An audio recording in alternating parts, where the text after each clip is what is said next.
All right, let's say howdy to the newest Allied Wildcat. 30 foot by 10, twin Honda 350s. This is my third in 5 years, maybe 6. Previous one, number 2, had Suzuki DF 350s, which require at least 89 octane. Marina only has 87, so we had to add butane. The number 1 had Suzuki 300s, and those also preferred at least 89. And again, 87 in the Marina. So really excited to have these big V8s from Honda. They'll eat 86 octane. So no more having to add butane. That and 2 extra cylinders, right? So dive ladder. Probably never use it in the water. If we do, something has gone wrong. I do have an RV100 here. It's all Raymarine electronics. In each sponson, though, is this side an SS175 medium wide, and in the other side is an SS175 high wide. These Hondas are sitting on C-Star Extreme hydraulic jack plates. Wildcat 1 and 2 did not have jack plates. Being that we were going with these bigger V8s, a little bit longer and taller, wanted to make sure that 1, they were going to be able to tilt up all the way. 2, that I can lower them down a little bit further than I would normally run during big following sea conditions. That way I could lower them down and then trim them up quite a bit to be able to raise the bow in those bigger following seas. And then number 3, when we're just running day to day, I'm looking for an optimal cruise around 28 to 30 knots. And I want to be able to raise those things up to where they're running as efficient as they can without blowing out. So hydraulic jack plates seem to cover that. Big extended catwalk. We added 6 inches to compensate for the 6 inches in jack plate setback. And like number 2, we have no railing right behind the transom. And that is quite simply so that when I want to get into one of the bilge accesses through one of these Freeman hatches, or just get here to check oil or muck with props or anything, or just get out of the way when we're fishing, I can just step in here. I'm not stepping over anything, right? So if I'm fighting a fish over here and someone else needs to come in, I can back up. Even if I need to get around the motors easily, I'm right here, easy access to be able to do all that. Gas tanks, same with 1 and 2. The fills are in the back. These are 125 gallons in each sponson. Put them in the middle here so that no matter what dock we pull up to, I don't have to switch sides, right? If I'm on a trailer and I had one on one side and one fill on the other side and the hose wouldn't reach, I'd have to go to the other side. I've had cats like that, and it's a pain in the butt. So having these both in the middle just simplifies fueling a little bit. Get a little bit of grief for having our fuel water separators with a clear bowl on the outside of the boat. People complaining about, oh, those things are going to rust out. We swap filters every 100-ish hours, at least once a year. They don't have time to rust out. The actual housings themselves, taking care of it like anything else, you got to take care of it right. 10, 15 years on those things before they get too rusty. So to have the ease of replacing filters, and then just when I get on the boat, take a quick look. Yep, no water in there, and off I go. So happy to have that in the back of the boat on these, a lot easier. Ditch box sitting right here, just lift up. We've got, I don't know, probably 15 feet of paracord going to that float, so that if that thing is just out there floating about and that cord unwinds, it should be a little bit easier for somebody to be able to grab a hold of, to grab the internal, there's a handheld VHF in there, as well as PLB, flares, all that kind of good stuff, some medical needs. So easy to get to. Coming forward, we got a 50-gallon Defiance bait tank. We roll with anchovies out here in the Pacific Northwest, and we got to have a nice oval tank with good flow. It's being fed by a Rule 1100 gallon an hour pump. We got 4 rod holders around the bait tank for, obviously live bait rods. One little thing I added, and this is just, I love this stupid little thing. What is it? South Wind Designs, SO Wind designs.com. This is just a trash bag. All right, you can throw the little grocery store plastic bag in there, and it's got these, I don't know, 3M or whatever sticky things with quick pops. they last. I've had guys in even old boats where these 5-6 years and they're still suctioned on, or not suctioned, but glued on. So just a handy, silly little thing for keeping the trash out of the way. Going to the transom, we got Burnwin rod holders and cup holders all over the boat. Each cup holder has a electric Scotty reel plug. You can see that one back in there. That's for doing halibut and deeper drops with electric reels, obviously. Another Burnwin mount. All of these Ray Marines, I got 2 axioms on the stern, and these are both 9s, a 9-inch on the dash and a 12-inch up in the ceiling. But want to be able to have one transducer on each of these when we're jigging tuna, so that we can, just have a really good idea of what we're seeing down underneath the boat. We've got a sink over here fed by 20 gallons of fresh water, right? Rinse off your glasses, your hands, gear before putting it away. While we're out on the water, do the big rinse back at the dock. This one here is just a self-draining basin for miscellaneous garbage. Can't have too much storage. Again, coming around the other side, we've got more Burnwins. Side door, I'm loving this side door here. The first 2 didn't have it. One of the nice things that Allied does is they've got a lip on their side door. Right, so you can see that right there. We've got some other boats that the door bottom and the cockpit top, the deck, just have a bit of a gap, right? They just almost not quite flush. And when we get into some rougher stuff, especially something that's a little quartering or beam 2, water will just come pouring through. So the way this is angled in here, we don't have that issue to deal with. So one boarding door there, and of course you can always just get on the dock from either side going through the motor well. Little storage compartment. There's batteries here. One battery, this is my house battery, Group 31, liquid tie bar right there for the steering. I did not go with the electronic steering. I opted to try out a bow thruster on this one, not because it's difficult turning a cat, right? These things turn on a dime. I've had them for 12 years. But my slip, we get a pretty strong beam 2 pushing us off of the dock when I'm backing in at the end of the day, and it's pretty tight. So just having a little tap tap to swing us back over will keep me and the girlfriend a lot happier with each other. Circuit breakers, running the reels and downrigger ports. A lot easier than trying to find a fuse if we end up blowing one of these things. Other side, 3 Plano boxes and starting batteries with some of the other electronics and chargers and switches in there. Galvanic isolator. I do have shore power, I shouldn't say, but I do have a 110 outlet to go into the boat for the battery charger, and there's a 110 outlet that goes into that's in the cuddy that runs my dehumidifier in there. Fish boxes, 2 70-gallon Flexa-Hopper Insultainer 12s, I think. These things will hold our ice for a week, no problem, and more tuna than a handful of us want to kill in a day. Most of the hatches that you see are going to be on struts, so that they'll stay open and makes it a little bit easier to get them lifted up, because they are fairly heavy hatches with an insulated top to them too, just so that we're not getting ice melt coming through the aluminum floor.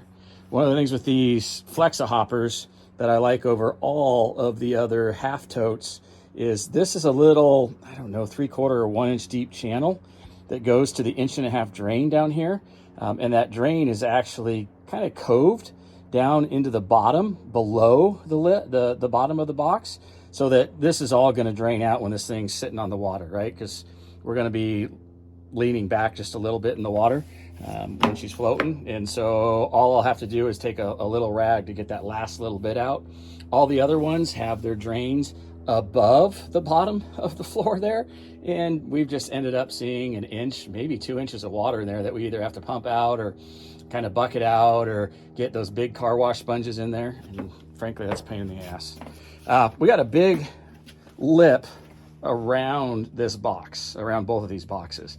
And that's so that down the road, if something ever happens to the fuel tanks, which it's a boat, something's going to happen 15, 20, 25 years later, pull these out, unscrew them. You can see the screws here. All right, they're sealed. But unscrew that, take the fish box out, and the fuel tanks will come out. That's the back of the fuel tank underneath that Fraser hatch. But they'll come out right through this opening. So I don't have to cut up the floor, don't have to rip up this. It's not sea deck. I forget what it's called, but it's like sea deck. So it's going to be a lot cheaper down the road and a lot easier when that maintenance occurs. And this is just pressure, weight. There's no latches in there. Just makes it a lot easier to lift this box. As I mentioned, Fraser hatch, that's right over our sending units. So 6 screws and a little bit of sealant. If I need to go in there and replace a sending unit or something to check on. Toe kicks are around this thing, right? Super nice. Drains, the scuppers. This is a self-belling deck. They're coved in, so that I'm not going to get that stupid little bit of water there pooling in the corner. Same thing in the transom, right? Those are all coved down in, so that water's going to come out of this boat, and that little bit of green slime that we tend to get just isn't going to happen. Silly little details that I greatly appreciate. My downrigger ball holders, they could have just mounted that to the floor, but it would have gotten in the way of the toe kick. And if they tried to put a support from here to here, stuff would have just got stuck back in here, especially blood guts, little anchovies. Same thing. This is a support for my davit that goes through this stainless burn one, and then goes in. It'll plug into here. But they could have ran that all the way down to the floor and welded it in. But then they would have had to have a drain hole in it. And again, I would be kicking that, and anchovies and scales and blood would be stuck underneath that. Just a pain in the ass. So silly little thing, but after 10, 15 years of having it, I'm going to be happy to have it. Let's see, walking back up forward. These trays I have with the stiffener up, so that if we do need to put a little something in there, we can store like a little boat hook. But this one here, I had them flip them upside down. You'll see it goes down, because too often people would just put crud in here, and it's big enough that it would roll around, especially like little cannonballs or boat hooks or anything in there that clank, clank, clank. And I'm a little OCD, so I didn't want to hear that. And I also didn't want water coming in here and pooling in the corner, even though they drill big holes. You still end up with water in there. Just point the dang thing downward for me. We've got cleats that are down here and low. They are completely out of the way. In 3 boats, nobody's kicked one of these things. So that way we can walk up and down if we need to, standing on the gunnel, to where it's easy to grab rods out, or just stand there when we're looking for jumpers. Speaking of rods up here, 8 in the back. All right, tulip shaped. We got 7 on this side in the rear, and another 4 up there. So we're running 30 rod holders up there, and again, the 4 of them on the bait tank, plus the 8 or 10 burn winds. I can't remember. 1, 2, 3, 4, 5. 10 burn winds. I don't have a back to this thing. Well, I do. It's a canvas back for it, drop curtain.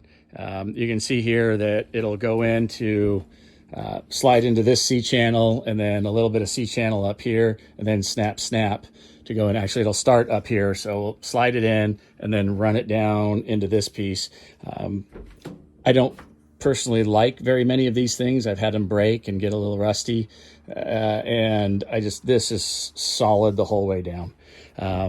When we run in the morning, we'll have the curtain down, turn the Wallace diesel heater on, and we can make that into a sweat lodge if we wanted to. The handy part is when we get to fishing, the canvas goes away. We could roll it up and leave it up top, or oftentimes we just completely remove it, throw it down up there in the cuddy. But because we've got these 4S suspension seats with swivels and slides, we can turn the seats aft, and while we're trolling, especially if it's pouring rain out and just nasty, this is the Pacific Northwest, my buddies can just sit back here and relax watching the gear.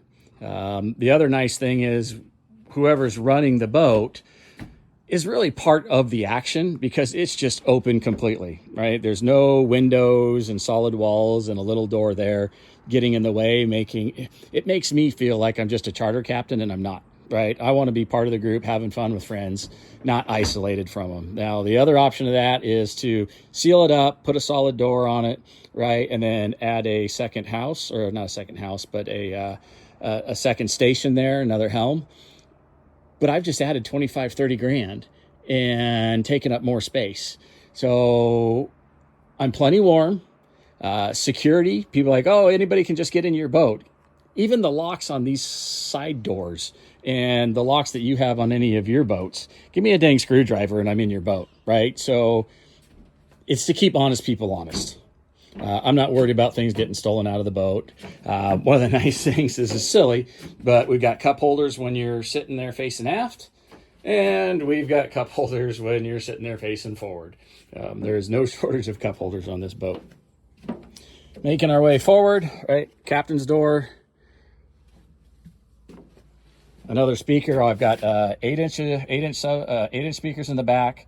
I got 6-inch speakers down there in the footrest, and then 2 more 6s here up on the cuddy of it. We got 2 steps coming forward, tall bow rails to keep secure. We've got an extra wide bow rail here with, again, cup holder and another burn one, so that when we're up here fighting, because we don't have the same stiffener down at the bottom to be able to get a toe kick, you're not overly leaning here, because we're leaning into this one rather than that one, and so the safety factor and just comfort is a lot more notable having that silly little thing. Another, again, Scotty plug there. These Scotty plugs are all running parallel to the boat so that they're not sticking out from the side where somebody's going to bump up against them with their leg and end up breaking something off. Unlikely to happen, but it has, right? So why not just do them this way? We got storage up here in the bow to fit 5-gallon buckets, cleaning supplies, things like that. The other side gets the special 5-gallon bucket that has a fanoodle on top of it. You can figure out what that's for, because I am not messing with a plumbed head. Anchor locker, latches, gigantic anchor locker in here, right? I've got 200 feet of road plus 30 foot of chain in there for my anchor right now. And then a couple big, I don't know if these are 5s. Yeah, G5s sitting in here. So just a gobba room in that thing. Coming around, looking back at the house, you'll see these from the inside, but these doors are for inserting rods down into the berths. I have 2 single berths, 1 in each sponson. They run, I can get rods in there 10-ish feet before I start hitting the front of the fuel tanks. But I wanted to do this. We did this on boat 2. And it's just so much easier to have a buddy up here running rods in and out with someone inside the cuddy while the other friends are there putting gear away or cleaning up the cabin, right? And so if you're trying to run rods in and out of the cabin, you can't have people in there cleaning it. So this just saves us a little bit of time, and 10 minutes in the morning, 10 minutes in the evening, and we've got an extra 20 minutes there for cocktails at the end of the day, or 20 more minutes of nap time. So I got 2 of those. This is a shorter cabin because this boat is not really a go out and overnight in boat. We can, one of us, Erica, can sleep in one side of the berth. I can take the other berth, one night, and then hit one of the lodges up in the interior passage or east side of Vancouver Island, like if we wanted to run up in there. But it's not something that we're going to go up for 3, 4, 5 days and live on this boat, right? We're going to go out of Westport, kill stuff, come home, clean up, have a drink, and enjoy the evening. Full complement of Raymarine FLIR MD 625. That's the 640 by 320 resolution camera, so a lot better definition than the 320 by 240. What did I say? 640 by 320, yeah. And then quantum radar, and then hockey puck there for GPS, a couple antennas. This whole radar arch folds forward while we're trailering, and it's just got 1 screw back there that's latched in. Let's see. All right. It's not going anywhere. with that. Super durable. And of course, 6-person life raft, safety third. Coming in here, right, we got a first mate's door. Both of these doors have an extra drill hole in the top to lock them in this somewhat open, right, couple-inch open position. That way we can sit here and run with the door open, get some air flowing through, but I don't have to worry about the door sliding forward or someone having their hands here and the door sliding forward, crushing fingers. I've got, again, 20 gallons of fresh water. There's the fill for it. Coming back here, we've got wash down hose, and I have an extra spigot here for it that if I ever wanted to run something up forward, it's an easy screw in. This pie plate here gets into the fittings there for those hoses. And again, another Scotty plug there. More storage all along that side. And I already talked about Fraser hatches. Let's go inside. So, crew, you come on aboard, somewhere to put your stuff so it's out of the way, you get this box. Right? That should be plenty of room for all of your stuff. In fact, that's going to be plenty of room for all of your stuff because that's what you're going to get. And then maybe you get some room in this one here, right? So we got plenty more room in that. And then these underneath our seats we'll probably use for first aid and other safety gear, but they're matching on this side. Questions on the seats. Blue Marlin upholstery out of Miami did these custom for us. I needed them to be a little bit narrower than what they ordinarily make because I wanted to make sure that we had ample room in between the seats here for getting in and out of the cabin. And then wanted them just a little bit taller than most seats. So you notice these are about 8 inches taller than your standard seat. And that's just so that when we're sitting back here, bouncing on the suspension, it's just going to be that much more comfortable for my buddies to get their naps in and not be paying attention. So that when they get back to the dock, they're refreshed and can get the boat cleaned and the fish cleaned while I'm sitting in the trailer having a drink. We've got flip down bolsters for the front 2 seats. That way it's easy to get in and out of these doors, right? This makes it handy too if we're fighting fish down the walkway and someone's got to come up the boat or down the boat, chase theirs. All I got to do is step into my cabin, hold the rod out the door, and they can go underneath it. Like I said, Raymarine, 9-inch here, 12-inch up there, Raymarine VHF 73, autopilot, Honda setup, windshield wipers. These are a silly little thing, but these are the ones that just turn, and these wipers will be at about a 14-second delay. In these cats, we just don't take water over the bow unless we've done something really wrong. So most of the time, our water is the drizzle that we get or the rain, and I don't need my windshield wipers dry humping the window. So I can just turn them to 14 seconds or just slowly turn it all the way to 1 second, give it a click, and it's a slow, constant wipe or a fast wipe. And we got one on each side. But this keeps me, right, this little 14, 10 seconds, whatever I set it at, keeps me from having to take my hand off the wheel or look down for the switch. You know, it's a silly little thing, but day in, day out, it makes a difference. Pile, just a Bluetooth dongle here that runs the SCAR 1500 watt amp that's running the 6 speakers. I didn't care to have an actual stereo in here. I don't need to see a display. I run everything off of my phone, right? I've got my playlist, or I'm streaming Sirius if we're in cellular range. So just keep it simple there. Honda key. We've got the independent Honda trim for port starboard. Independent trim in these cats is important when we get into a quartering sea and we need to keep the attitude of the boat level, right? We don't have trim tabs, so I can just trim one motor up, the other one down a little bit, and level that boat out. Jack plate controls, pretty straightforward. I went with independent port and starboard start-stop buttons. I did not go and have them add the dual start, right? Push one button and both motors start or stop. Just because when I have a buddy sitting in here running the boat, and I'm like, hey, kill one of those motors, right? We're say we're trolling salmon at 2-3 miles an hour, something like that. I don't need both motors running. and they might accidentally just hit start stop on both. Like, I can handle pushing each button. And then we've got my bow thruster controls there.